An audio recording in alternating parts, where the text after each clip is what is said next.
This is Porch Coffee. And listen, I'm not doing resolutions. I'm doing requirements. Because a resolution is something you hope you'll do when you feel motivated. And a requirement is something you'll do because your future depends on it. This season has taught me something. My life doesn't need more promises. It needs a process. I'm done negotiating with inconsistencies. I'm building standards. So here's the challenge.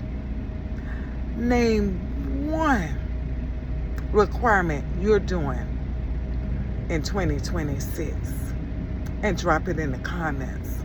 And if you know somebody who's rebuilding in silence, share this with them and let's lock in together.